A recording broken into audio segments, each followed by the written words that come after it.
The morning rush at Murphy's diner had barely begun when Helen Garrett froze mid-pour, the coffee trembling in her hand.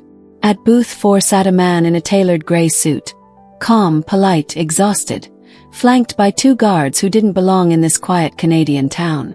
Their smiles were rehearsed, their eyes cold.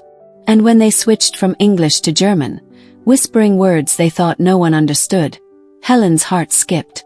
Her late husband had taught her that language. And what she heard wasn't about protection. It was about a plan. For 23 years she'd served everyone from truckers to teachers, but never someone whose life might depend on her next move. Should she speak up? Or stay silent and watch tragedy unfold just outside her window? One warning could save him or destroy her. If this moment gripped you, hit like, share your thoughts below, and subscribe to Canada's Heartfelt Tales, where ordinary courage changes everything. The clock above the counter ticked past 9:17 when the quiet inside Murphy's diner began to twist into something heavy. Helen wiped her hands on her apron, watching the 2 guards stand at the door, scanning the street as if they owned it. Their movements were tight, rehearsed. One leaned closer to the other, speaking under his breath in that clipped, controlled rhythm she recognized, German. She pretended to refill the sugar jar, listening. Words about lunch, insurance, no witnesses. Each phrase sliced through the hum of the diner. The meaning settled in her bones before she dared admit it. These men weren't here to protect their boss. They were waiting to finish him. The billionaire, David Chen, didn't look dangerous.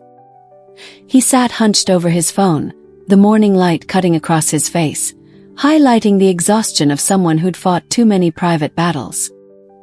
His fingers trembled slightly when he lifted his coffee. Grief still clung to him like a shadow, the kind that doesn't leave even when the room brightens. Helen saw it because she'd lived it. When her husband died, silence became her only companion. Now, watching this man surrounded by betrayal he didn't yet know existed, something in her, something quiet but fierce, came alive. "Top up?" she asked, forcing a smile as she poured. The guards didn't look at her, but she caught one muttering again, his tone colder now. She moved to the counter, whispering to herself, "Robert, what would you do?" The old photograph of her late husband smiled back from the shelf behind the register. His eyes kind but steady, the look of a man who'd taught her that doing nothing was also a choice. Her next breath was shallow but certain. She waited until David stood to pay. "Mr. Chen," she said softly, reading his name from the card he slid across. "Don't get in that car." He blinked. "I'm sorry." Her voice dropped. "Your guards, they're not who you think." The air froze. The clink of a spoon against porcelain was the only sound.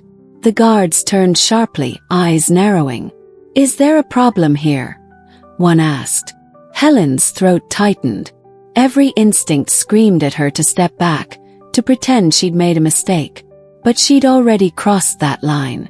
"No problem," David replied calmly, but she caught the flicker of doubt in his gaze, a calculation unfolding behind his quiet tone.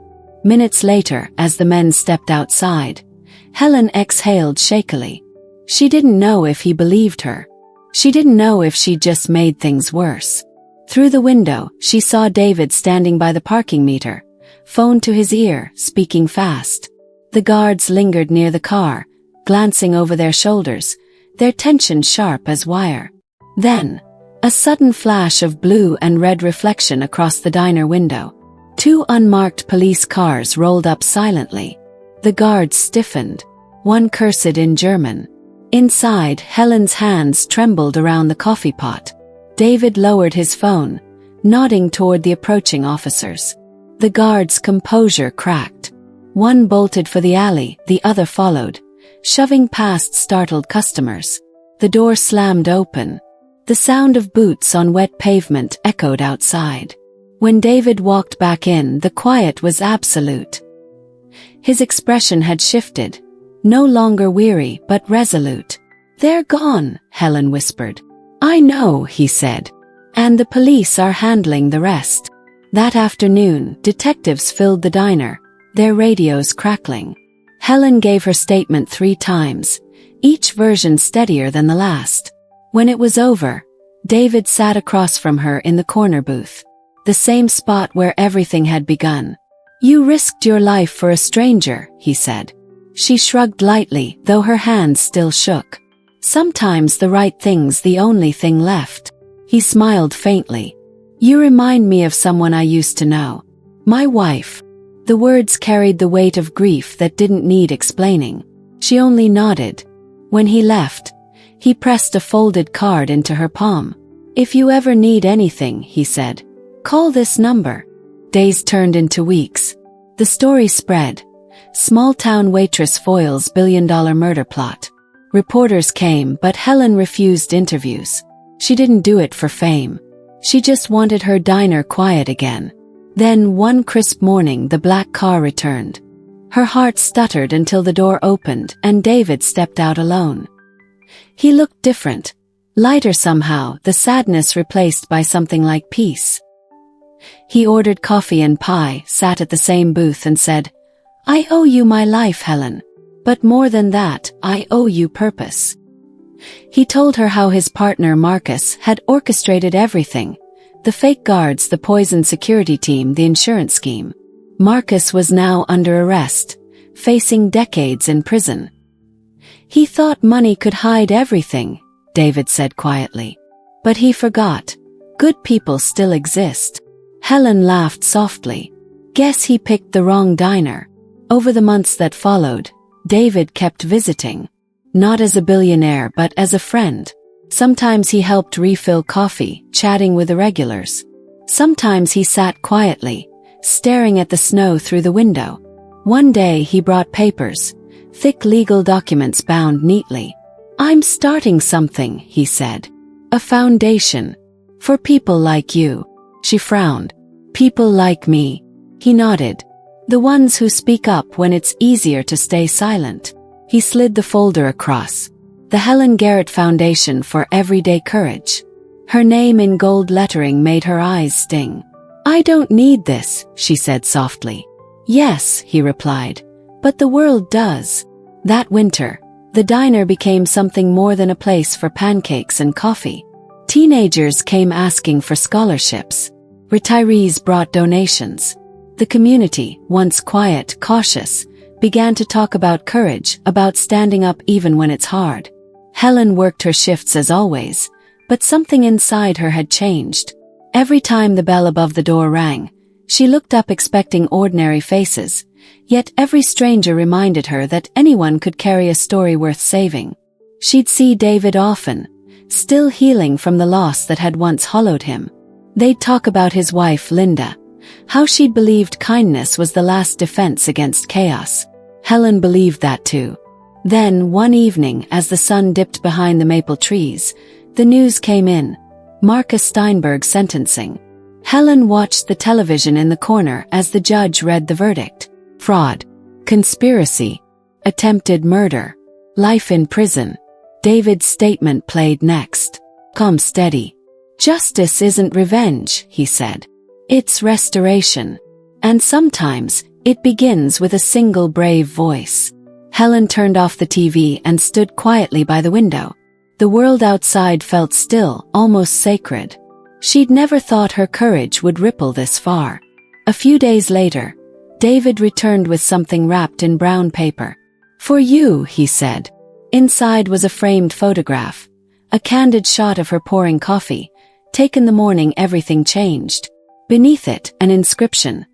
"Ordinary courage saves extraordinary lives." She laughed, wiping her eyes. "You didn't have to." He smiled. "Neither did you." The next morning, the diner filled with its usual rhythm, the hiss of the coffee machine, the soft chatter, the smell of maple syrup. Helen moved through it all with a quiet confidence. She'd learned that bravery wasn't loud or heroic. It was simply doing what your conscience whispered, even when no one else hears it. As she passed by booth 4, she paused, touching the edge of the seat where fear had once frozen her feet. The world outside still carried its share of darkness, but now she knew, even small acts could turn the tide. She looked out the window, saw the reflection of the rising sun on the diner's glass, and whispered to herself, "Robert, we did the right thing." The bell above the door rang again. A young woman entered, nervous, clutching a newspaper folded under her arm.